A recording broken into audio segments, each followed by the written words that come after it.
Bill pass అయిన రోజున గతంలో కనీవిని ఎరగని విధంగా ఆకాశం మిన్నుమిట్టే విధంగా ఇలా మనం సంబరాలు జరుపుకునే రోజు వచ్చిందని చెప్పి జై తెలంగాణ। तो हैदराबाद में TRS leader Jupally Krishna Rao media नुमाइंदों से बात कर रहे थे। उन्होंने कहा कि इस पूरे मामले को लेकर तेलंगाना आवाम को मायूस होने की जरूरत नहीं है। త్వరలో రాబోతున్న సందర్భంగా తెలంగాణ ప్రజలందరూ కూడా ముందుగా తెలంగాణ రాష్ట్ర శుభాకాంక్షలు తెలియజేసుకుంటూ మొన్ననే ముఖ్యమంత్రి గారు మళ్ళా అదనం సమయం కావాలని చెప్పి రాష్ట్రపతి గారికి లేఖ రాయడం జరిగింది। అయినా సరే ఈరోజు రాష్ట్రపతి గారు మొన్న వారం సమావేశించిన సందర్భంగా ఆ రోజే చెప్పారు తెలంగాణ ప్రక్రియ పూర్తి చేయడానికి మీరు ఫిబ్రవరి 20 వరకు టైం అడిగారు, కానీ వారం రోజులే ఇస్తున్నాం, ఎందుకంటే వేగంగా పార్లమెంట్ లో తెలంగాణ రాష్ట్ర బిల్లు పెట్టాలి కాబట్టి అని చెప్పి ఇంకా సమయం ఇవ్వకపోవడం, దాంతో పాటు ఈ రోజు తెలంగాణ ప్రజలకు ఆకాశం అనుగుణంగా ఇంతమంది చర్చల్లో కూడా పాల్గొనడం జరిగింది। కానీ చివరగా సీమాంధ్ర నాయకులు పార్టీలకు అతీతంగా ఒక్కటై ఇంక్లూడింగ్ కిరణ్ స్పీకర్ గారు కూడా వారితో కుమ్మక్కై ముందుకెళ్లి మేము చెప్తున్నాం రూల్ 77 తిరస్కరించాలని చెప్పి 4 రోజులు సభను కూడా సంధింపజేయడం జరిగింది। కానీ ఈ రోజు అందరూ కూడా సీమాంధ్రులు కుమ్మక్కై ఈ రోజు మందబలంతో ఏదేదో ప్రచారం చేసుకుంటున్నారు। కానీ ఒక్కసారి మీరందరూ కూడా ముసాయిదా బిల్లులో ఏముందో చూడండి, రాష్ట్రపతి గారు అభిప్రాయాలు చెప్పండి అని తప్ప ఎక్కడా ఓటింగ్ అనే పదం వాడలేదు। అందుకనే దీనికి తెలంగాణ రాష్ట్ర ఏర్పాటుకు ఎటువంటి సంబంధం లేదు। ఇది తెలంగాణ ప్రజల విజయంగా భావిస్తూ ఈ రోజు ముఖ్యమంత్రి గారు పిరికి పందలాగా ఒక్క నిమిషం కూడా సభలో లేకుండా పోయినప్పుడే తెలంగాణ ప్రజలు విజయం సాధించారు। और अब आइए नाजरीन सीधे इस मामले पर बात करते हैं और रुक करेंगे हैदराबाद में सीनियर सहाफी एमए माजिद साहब का, जो हमारे साथ फोन लाइन पर जुड़ चुके हैं। माजिद साहब, आंध्र प्रदेश असेंबली ने तेलंगाना बिल को मुस्तरद कर दिया है, रिजेक्ट कर दिया है। अब आगे की कार्रवाई क्या होगी, तस्वीर अब आगे की क्या रहेगी? देखिए, मैं समझता हूं कि आंध्र प्रदेश की तारीख में, मैं समझता हूं कि हिंदुस्तान की जो जमहूरी तारीख में एक पहला वाकया ऐसा हुआ है कि जहां रियासतों की तंजीम जदीद से मुताल्लिक प्रेसिडेंट ऑफ इंडिया का जो बिल भिजाया गया था, उस बिल को वॉइस वोट के जरिए न सिर्फ मुस्तरद कर दिया गया है, बल्कि जो चीफ मिनिस्टर जो मुत्तहिदा रियासत आंध्र प्रदेश के हामी है, उन्होंने जो करारदाद पेश की थी कि इस बिल को यहाँ मुस्तरद कर दिया जाए, और साथ ही उन्होंने सदर जमहूरिया से ये भी ख्वाहिश की है कि इस बिल को पार्लियामेंट में भी पेश न किया जाए, इसलिए कि इस बिल के पेश करने में कोई ऐसी बेसिस नहीं है और न ही कोई ऐसी वजूहात बयान की गई है। ये बिल बिल्कुल नखायस से भरपूर है और इसमें आंध्र प्रदेश की तारीख और उसके बारे में उसकी लिसानी जो तरीकेकार है उसके बारे में ऐसा कुछ नहीं बताया गया कि क्यों किस वजह से इसको तकसीम किया जा रहा है। इसकी बुनियाद पर इसको उन्होंने मुस्तरद करने की बात कही और आंध्र प्रदेश की असेंबली ने वॉइस वोट के जरिए इसको मुस्तरद कर दिया है। लेकिन सवाल यहाँ पैदा होता है कि क्या पार्लियामेंट जिसका इजलास आइंदा शुरू होने वाला है, क्या इस बिल को दे सकेगा? इसलिए कि हिंदुस्तान की जहां तक डेमोक्रेसी है, उस डेमोक्रेसी में 2 चीजें बड़ी अहम है। एक तो कन्वेंशन जो होता है, पार्लियामेंट का कन्वेंशन जो होता है, आज तक जितनी रियासतें नई बनी है उसकी ये रिवायत रही है कि वहां की रियासती असेंबली ने उसकी करारदाद मंजूर की है जी।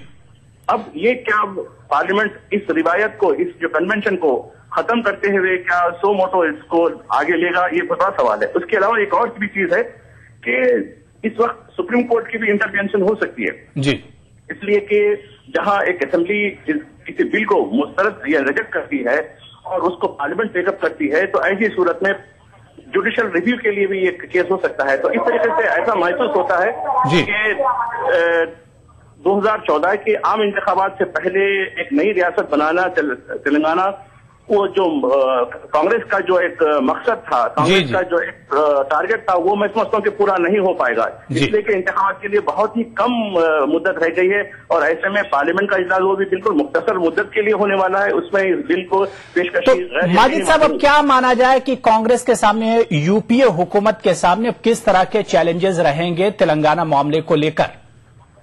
अब देखिए, जहां तक कांग्रेस की जो लीडरशिप है उसकी जहां तक कमिटमेंट का सवाल है, वो कमिटमेंट तो ये है कि हम तेलंगाना रियासत देंगे जी, लेकिन देने के लिए जो अमल है उसमें रुकावट पैदा होगी। कांग्रेस यही कहेगी इलेक्शन में जाकर के भाई हम तो तेलंगाना देने वाले थे, लेकिन इस तरीके से जो सूरत हाल हुई है, लिहाजा हम मजबूर हैं, हमको दोबारा वोट दे के आप जो है कामयाब बनाए, हम नई रियासत देंगे, ये स्ट्रेटेजी हो सकती है। और जहां तक सीमा आंध्रा का इलाका है, जहां कांग्रेस के बारे में बड़ी नाराजगी है अवाम की, तो वहां कांग्रेस का कोई ऐसा मौकफ नहीं होगा। अलबत्ता तेलंगाना में इसको कुछ हो सकता है, कुछ फायदा हो, लेकिन जहां तक मजमूई तौर पर, इसलिए कि कांग्रेस ने जो मंसूबा बनाया है वो मंसूबा कांग्रेस का मैं समझता हूं कि जो लीडरशिप का वो नाकाम रहा।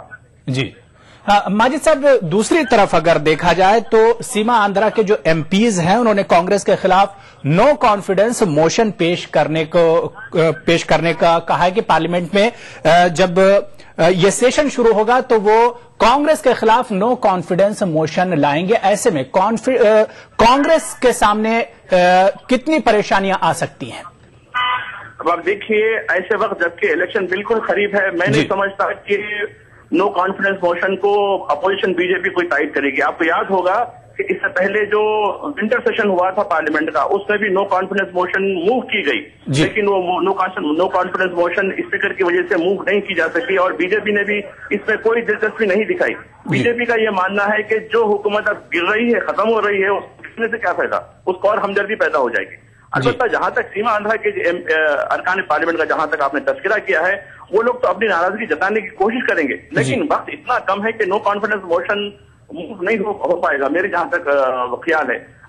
अलबत्ता ये जरूर होगा कि नाराजगी कांग्रेस की सफों में सीमा आंध्रा की वो तो पहले से ही पैदा हो गई है और कांग्रेस के जो एमपीज हैं जो सीमा आंध्रा से ताल्लुक रखने वाले हैं, वो बराबर अपनी पार्टी की जो हाईकमांड है उसके खिलाफ वर्जी बराबर कर रहे हैं। जी, यानी माजिद साहब, आप आंध्र प्रदेश की हुकूमत को लेकर जो कुछ ये पूरा एक महीने से ज्यादा इस पर मबाहिस हुआ, जो पूरा जो मंजरनामा सामने था, तो मरकजी हुकूमत को आप क्या ये कह सकते हैं कि ना खुदा ही मिला ना विसाले सनम?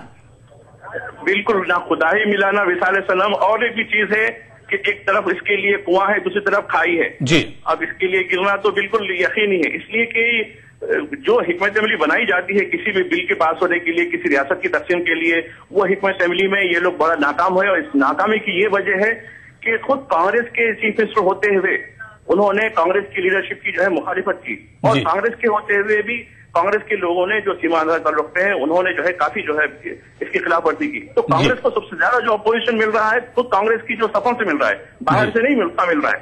तो खुद घर के अंदर अपना जो है चोर है, तो उस बारे में क्या कह सकते हैं। तो यही सूरत-ए-हाल कांग्रेस के घर की है। जी, आपने कांग्रेस के घर की बात की। अगर आंध्र प्रदेश की सियासत की बात करें तो अब आंध्र प्रदेश कांग्रेस का क्या कुछ हाल होने वाला है मुस्तकबिल? देखिए, जहां तक आज के जो इम्कान, आज की जो हालात है उनकी रोशनी में मैं बताना चाहता हूं कि कांग्रेस आंध्र प्रदेश में बहुत ही बुरी तरीके से पिछड़ने वाली है, इसलिए कि सीमा आंध्रा में उसको एक भी सीट आने का इम्कान नहीं है। इसलिए कि तकसीम का जो फैसला कांग्रेस ने किया है उसकी वजह से सीमा आंध्रा में जहां 25 लोकसभा की सीट्स हैं वहां मैं समझता हूं कि कांग्रेस का कोई लेने वाला नहीं होगा। अलबत्ता तेलंगाना इलाके में जहां 17 सीटें लोकसभा की, वहां कुछ सीटों पर मैं समझता हूं कि शायद 7 या 8 सीटों तक कांग्रेस ले सकती है। तो यानी 42 नशिस्तों में से, इससे पहले आपको याद होगा कि 2009 के इंतखाबात में कांग्रेस ने 42 के मुंजमिला 33 सीटों पर कामयाबी हासिल की थी। अब 42 सीटों में उसको शायद अगर 5-10 सीट भी आ जाता है तो बड़ी बात हो जाएगी। जी, माजिद साहब, तफसीली बातचीत करने के लिए, पूरे मामले पर तज्जिया करने के लिए आपका बहुत बहुत शुक्रिया। तो तेलंगाना बिल पर आंध्र प्रदेश असेंबली ने आज इस बिल को मुस्तरद कर दिया और उसके बाद असेंबली की कार्रवाई को गैर मुअय्यना मुद्दत के लिए मुलतवी कर दिया गया है। फिलहाल यहां पर रुकेंगे छोटे से ब्रेक के लिए। नेशनल बॉल पेंटिंग के फाइनल मुकाबले में लकी, पप्पू और छुटकाऊ ने हिस्सा लिया। जहां लकी ने चौक मिट्टी, पप्पू ने पीओपी, वहीं छुटकाऊ ने जेके वॉल पुट्टी का बेस बनाया और कम पेंट का इस्तेमाल करते हुए दीवार को सबसे स्मूथ और खूबसूरत फिनिश दिया और ये प्रतियोगिता जीत। व्हाइट सीमेंट वाली JK wall putty is the best. सीलन से भी पपड़ी का कोई चांस नहीं होता, दीवारें बोल उठेंगी। ये मेरा छोटा सा डेयरी फार्म है। अभी कुछ दिनों पहले मेरे पास रोजगार बढ़ाने के लिए पैसे नहीं थे, धंधा बंद करने की नौबत थी।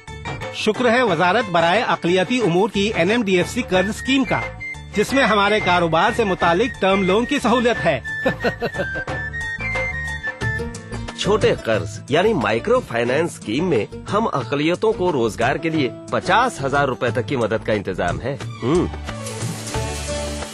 ख़वातीन तरक्की स्कीम में हम अक़लियती औरतों को टेलरिंग, कटिंग और कशीदाकारी वगैरह की ट्रेनिंग मिली। एजुकेशन लोन स्कीम में कारोबारी और तकनीकी तालीमी कोर्सेज के लिए सभी अक़लियतों को माली मदद दी जा रही है। आप भी इसका फायदा उठाएं।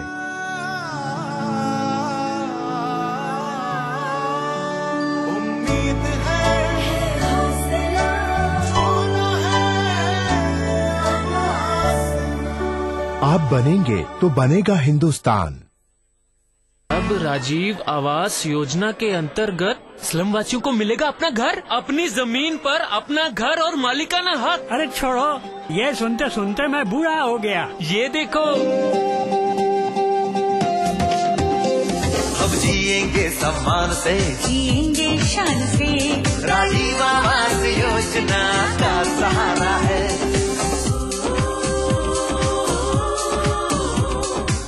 अपना भी घर होगा, अपनी इज्जत होगी, शहर में ही अपना पता होगा, राजीव आवास योजना का सहारा है।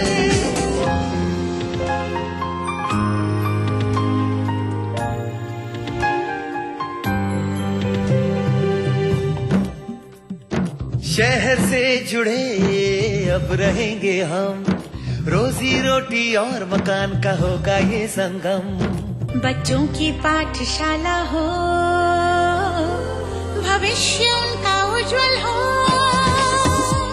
राजीव आवास योजना का सहारा है।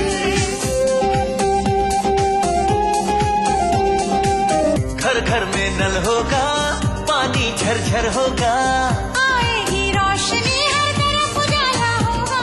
भारत सरकार, राज्य सरकार एवं स्थानीय निकायों का साझा प्रयास, राजीव आवास योजना, सबको हक।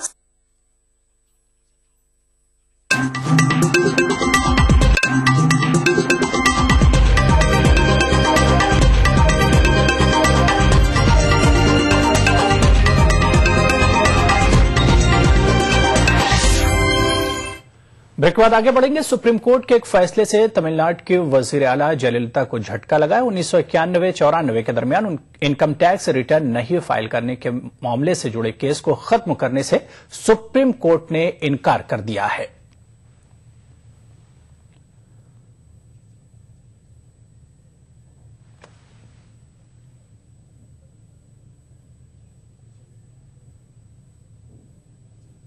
राजीव गांधी कत्ल केस के 3 मुजरिमों की फांसी की सजा तब्दील करने की अर्जदाश पर सुप्रीम कोर्ट आज समाअत करेगा। सांथन, मुरुगन और पेरारी वालन ने रहम की दरख्वास्त पर ताखीर को बुनियाद बनाकर सजाए मौत को उम्र कैद में तब्दील करने की अदालत से दरख्वास्त की है।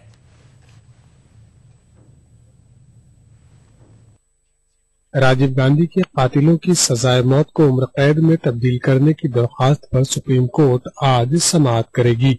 उनकी फांसी की सजा उम्र कैद में तब्दील की जा सकती है, क्योंकि हाल ही में सुप्रीम कोर्ट ने अपने एक फैसले में कहा था कि अगर रहम की दरख्वास्त ज्यादा दिनों तक ज़ेरे गौर रहती है तो उस सूरत में मौत की सजा उम्र कैद में तब्दील की जा सकती है। सांथन, मुरुगन और पेरारी वालन ने ताखीर को बुनियाद बनाकर सजाए मौत को उम्र कैद में तब्दील करने की अदालत से दरख्वास्त की है। मरकज ने उनकी दरख्वास्त पर समाअत की तारीख मुलतवी करने की अदालत से अपील की थी, जिसे अदालत ने खारिज कर दिया। सांथन, मुरुगन और पेरारी वालन की पैरवी कर रहे सीनियर वकील राम जेठमलानी के मुताबिक उन्हें शुबा है कि मरकज केस को लंबा खींचना चाहता है। जेठमलानी का कहना है कि सुप्रीम कोर्ट के हालिया फैसले पर मरकजी हुकूमत रिव्यू पिटीशन दाखिल कर सकती है। Additional solicitor general Siddharth Luthra ने भी ऐसे ही इशारे दिए थे। इसी के पेश नजर सुप्रीम कोर्ट ने इन तीनों की दरख्वास्त पर आज समाअत करने का फैसला किया है। Attorney general जी.ई. वाहनवटी 4 फरवरी को इस पर मरकज का मौक़िफ़ रखेंगे। राजीव गांधी कत्ल केस में 1998 में 26 कसूरवारों को मौत की सजा सुनाई गई थी, लेकिन ये मामले जब सुप्रीम कोर्ट पहुंचे तब 4 कसूरवारों के लिए फांसी की सजा बरकरार रखी गई थी, जिनमें नलिनी, सांथन, मुरुगन और पेरारी वालन शामिल थे। नलिनी की सजाए मौत को पहले ही उम्र कैद में तब्दील किया जा चुका है। Bureau report, ETV news. नाज़रीन, आइए सीधे रुख करेंगे बिहार का। हम आपको बता दें कि बिहार के किशनगंज में आज अलीगढ़ मुस्लिम यूनिवर्सिटी की शाख का संग बुनियाद रखा जाएगा। हम आपको बता दें कि संग बुनियाद की इस तकरीब में यूपीए चेयरपर्सन सोनिया गांधी शिरकत करेंगी और उन्हीं के हाथों संग बुनियाद की तकरीब अंजाम दी जाएगी। आइए सीधे किशनगंज चलते हैं, जहां से हमारे नुमाइंदे विमल पाठक हमारे साथ जुड़ चुके हैं। विमल, सबसे पहले जानना चाहेंगे कि सोनिया गांधी कब तक पहुंच रही हैं वहां पर और ये तकरीब कितनी देर में शुरू होगी? जी देखिए, जो कांग्रेस के सूत्रों से हमारे पास जानकारी है, जो कि एसपीजी का सुरक्षा घेरा है, तो बहुत कंक्रीट इंफॉर्मेशन आने जाने का सोनिया गांधी का नहीं मिल पा रहा है। लेकिन जो पार्टी से जुड़े हुए सूत्र हैं हमारे, वो बताते हैं कि तकरीबन 1:30 बजे के आसपास वो पूर्णिया एयरबेस पर उतरेंगी। फिर वहां से हेलीकॉप्टर के मार्फत जो किशनगंज में शिलान्यास स्थल है, उस जगह का नाम चकला है, वहीं पे 224 एकड़ जमीन एएमयू शाखा के लिए दी गई है, तो वहां वो संगे बुनियाद रखेंगी। और वहां पे बिहार के जो मुख्यमंत्री हैं नीतीश कुमार, वो भी मौजूद हैं।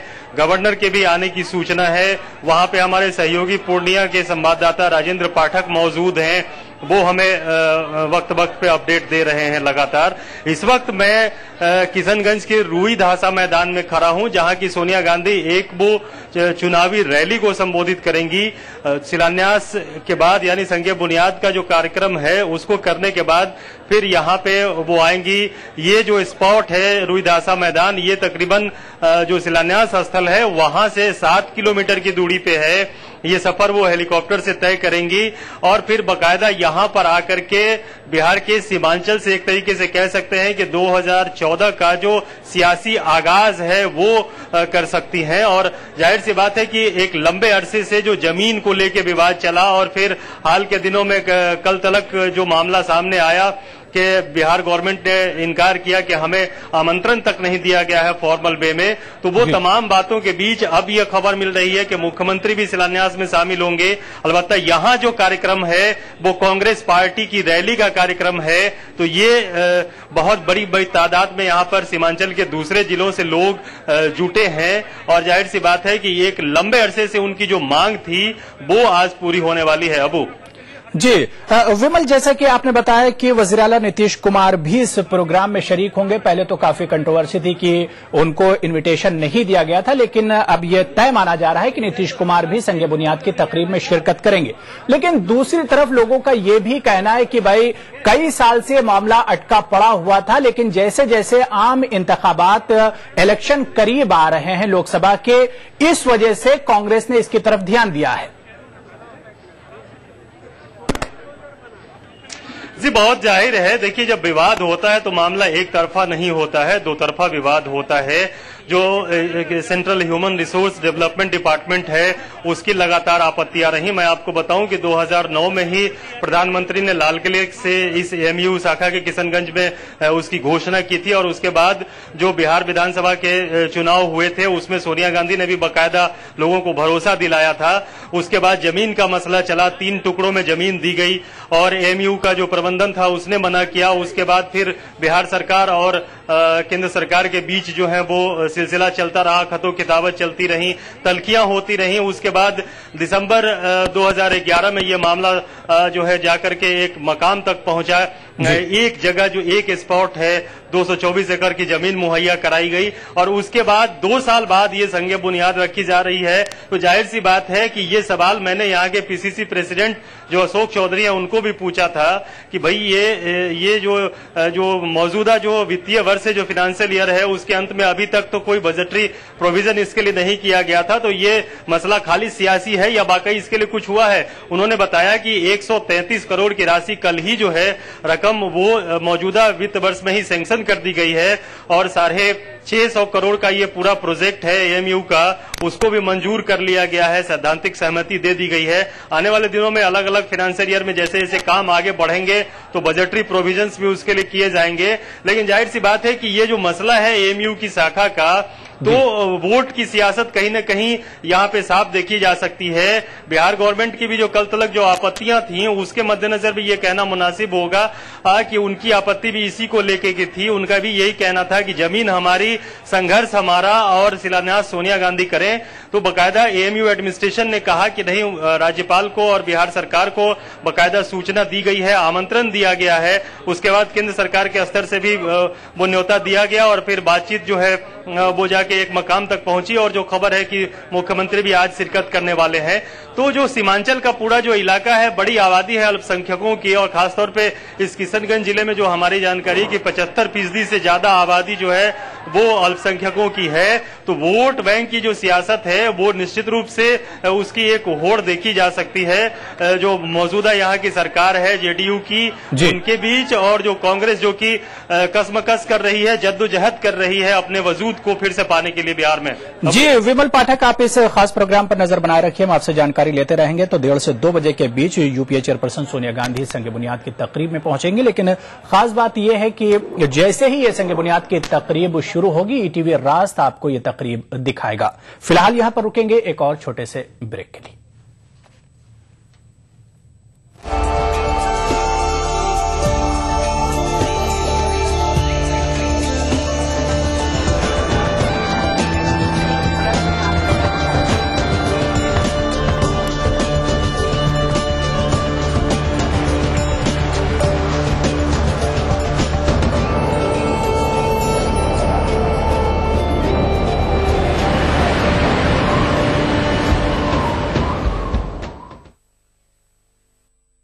कट्टर सोच नहीं, युवा जोश।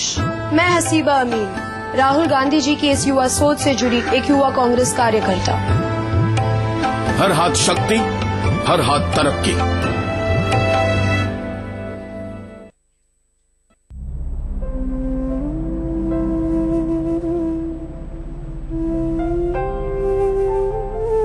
अकेले तो ये देश बना नहीं, हमने एक दूसरे का साथ दिया, तभी तो बना ये भारत। सड़कें हमने बनाई, पर मुसाफिरों को खाना तो सबने मिलकर ही खिलाया। तमाम अस्पताल हमने बनाए, पर लोगों को जिंदगी तो सबने मिलकर ही दी। पोलियो अभियान हमने चलाया, पर सारी मुश्किलों के बावजूद अपने बच्चों को बूथ तक तो पहुंचाया सबने मिलकर ही। मेट्रो का ताना बाना हमने बुना, पर उसे घर जैसा सजाया संवारा तो सबने मिलकर ही। लाखों स्कूल हमने खोले, पर बच्चों को मौका तो सबने मिलकर ही दिया। खाद्यान्न सुरक्षा कानून हमने लागू किया, पर उस अनाज से फौलाद बनाने का सिलसिला तो सबने मिलकर ही जारी रखा। मोबाइल नेटवर्क से देश को बांधा हमने, पर देश की सीमा पर अपनों को हौसला तो सबने मिलकर ही दिया। कुछ यूं ही हमने मिलकर बढ़ाया देश को तरक्की की राह पर। तो क्यों न कहें, हम सब ने मिलकर बनाया ये भारत। भारत निर्माण का यही प्रमाण, जन जन को छुआ, जनजीवन बदला।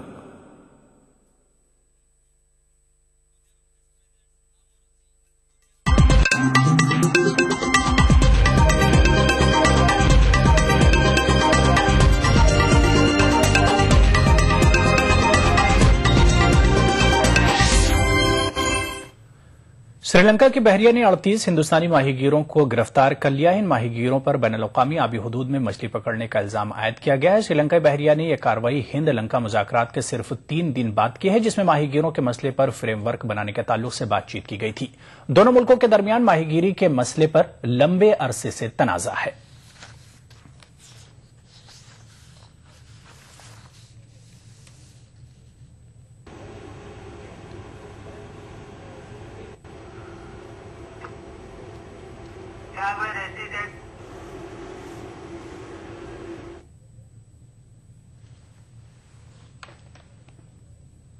आम आदमी पार्टी की कौमी मजलिस आमला की आज मीटिंग है। इस मीटिंग में दीगर मसाइल के साथ साथ आम इंतखाबात के लिए हिकमत अमली वज़ा की जाएगी। ज़राए के मुताबिक इस मीटिंग में मुल्क भर के पार्लिमानी हल्के में पार्टी की मकबूलियत का जायजा लिया जाएगा।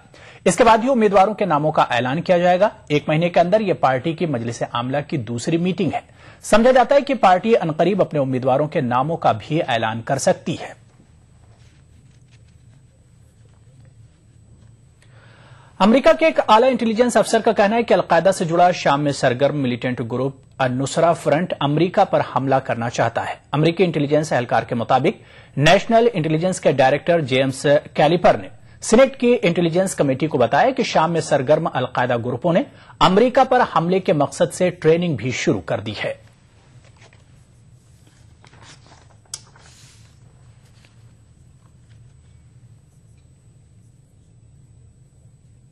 खबरनामे में फिलहाल इतना ही। आदाब।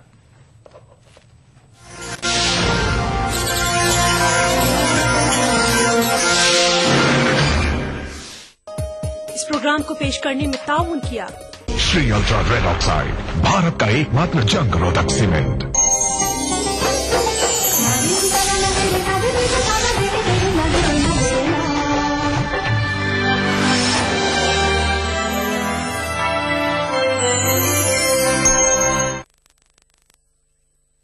देखिए ETV उर्दू सभी DTH प्लेटफॉर्म पर, डिश टीवी पर चैनल नंबर 787, एयरटेल पर चैनल नंबर 610, टाटा स्काई पर चैनल नंबर 176, बिग टीवी पर चैनल नंबर 972, वीडियोकॉन पर चैनल नंबर 750।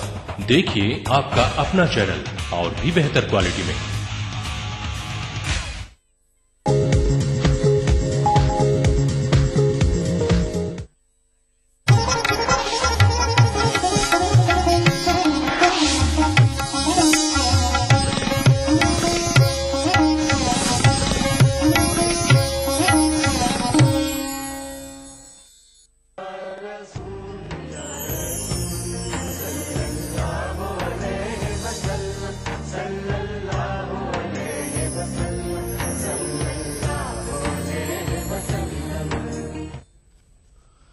अस्सलामु अलैकुम वरहमतुल्लाहि वबरकातुहू। खुश आमदीद नाज़रीन, मेज़बान मोहम्मद मसर कादरी आप तमाम आलमी ख़वातीन व हज़रात का अपने दिल की गहराइयों से पुरतपाक इस्तकबाल करता है प्रोग्राम जश्न मिलादुन नबी सल्लल्लाहु अलैहि वसल्लम में। नाज़रीन, आज हम जिस मौजू पर हम बात करेंगे वो मौजू है जो कि पिछले एक माह से आप इस मौजू पर बात कर रहे हैं, मिलादुन नबी के सिलसिले में प्रोग्राम देख रहे हैं। आज का हमारा उन्वान होगा, जिस मौजू पर हम बात करेंगे, मिलादुन नबी सल्लल्लाहु अलैहि वसल्लम और इसका पैगाम। क्या पैगाम था, इंशाअल्लाह ये आप तक जरूर पहुंचाया जाएगा। हमारे साथ मेहमान मोहतरम मौलाना प्रोफेसर अब्दुल मोइस साहब, मारूफ इस्लामिक स्कॉलर हैदराबाद। मोहतरम आपका इस्तकबाल है, मरहबा, अहलन व सहलन। शुक्रिया नाज़रीन, और एक मेहमान मोहतरम हमारे साथ तशरीफ फरमा है, मुनफरद लबो लहजे के मालिक, दुनिया भर में पसंद किए जाने वाले जनाब मोहतरम यूसुफ खां एजाज साहब, जिनकी आवाज यकीनन आपके कानों में रस घोलती होगी। मोहतरम आपका इस्तकबाल है, मरहबा, अहलन व सहलन। नाज़रीन, आप हमसे बराह रास्त फोन पर बात कर सकते हैं। टेलीफोन नंबर नोट फरमा लें। हमारा टोल फ्री नंबर 180042544042, दीगर टोल फ्री नंबर 180042548089 और STD नंबर है 08415305010। आप हमें SMS के जरिए भी अपना पैगाम, अपना सलाम रवाना कर सकते हैं। इसके लिए आप टाइप करें JMN स्पेस अपना मैसेज, अपना नाम और अपने शहर का नाम और इसे रवाना करें 56263579 पर। आगे बढ़ते हैं, इंशाअल्लाह इस मौजू पर हम बात करेंगे जिस पर रोशनी डालेंगे मोहतरम मेहमान मोहतरम। उससे पहले मैं दरख्वास्त करता हूं हमारे नात खां मोहतरम से कि एक खूबसूरत सी नात, लोरी, हमद जो आपको मंजूर हो पेश फरमाएं। अल्लाह अल्लाह अल्लाहू ला इलाहा इल्लाहू अल्लाह अल्लाह अल्लाहू ला इलाहा इल्लाहू। आमिना बीबी के गुलशन में आई है ताजा बहार, पढ़ते हैं सल्लू अलैहि वसल्लम, आज डरो दीवार नबी जी। अल्लाह अल्लाह अल्लाहू ला इलाहा इल्लाहू। होंठ गुलाबी हंसता चेहरा, झड़ते हैं मुंह से फूल,